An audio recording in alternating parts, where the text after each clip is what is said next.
సొంతూళ్ల నుంచి నగరాలకు బయలుదేరుతున్న ప్రయాణికులతో విజయవాడ పండిట్ నెహ్రూ బస్టాండ్ కిటకిటలాడుతోంది. ఎన్నికల్లో ఓటు వేసి శ్రీరామనవమి వేడుకలు జరుపుకుని స్వస్థలాల నుంచి ప్రజలు తిరిగి పయనమయ్యారు. విజయవాడ నుంచి హైదరాబాద్, బెంగళూరు, చెన్నై తదితర ప్రాంతాలకు వెళ్లే బస్సుల్లో డిమాండ్ ఎక్కువగా ఉంది. ప్రయాణికుల రద్దీ దృష్ట్యా ఆర్టీసీ ప్రత్యేక బస్సులు ఏర్పాటు చేసింది. రద్దీని బట్టి అప్పటికప్పుడు అదనంగా బస్సులు ఏర్పాటు చేస్తామని కృష్ణా జిల్లా ఆర్ఎం నాగేంద్ర ప్రసాద్ తెలిపారు. ప్రయాణికులకు ఎలాంటి ఇబ్బందులు లేకుండా చర్యలు చేపట్టామని ఆయన చెప్పారు. అయిపోయిన తర్వాత 11వ తారీఖు నుంచి కూడా తిరుగు ప్రయాణం అవుతూనే ఉన్నారు. 11వ తారీఖు సుమారుగా 90 బస్సులు పిఎన్బిఎస్ నుంచి ఆపరేట్ చేయడం జరిగింది.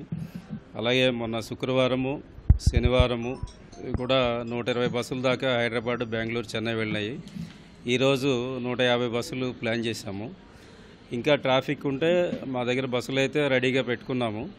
సో లాస్ట్ మనిషి దాకా మేము క్లియర్ చేస్తాం. మా ఆఫీసర్లు రౌండ్ ది క్లాక్ బస్ స్టేషన్లో, అన్ని బస్ స్టేషన్లో జిల్లాలో ఉండి ప్రయాణికులు క్లియర్ చేస్తున్నారు. ఎక్కువ బెంగళూరు ఈరోజు 12 బస్సులు వెళ్ళాయండి. అలాగే చెన్నై ఒక 15 బస్సులు అడిషనల్గా పంపించాము. అలాగే హైదరాబాద్కి ఒక 136 బస్సులు ప్లాన్ చేయడం జరిగింది. సో వీళ్ళందరికీ కూడా మనం sufficient number of buses bus స్టేషన్లో పెట్టడం జరిగింది.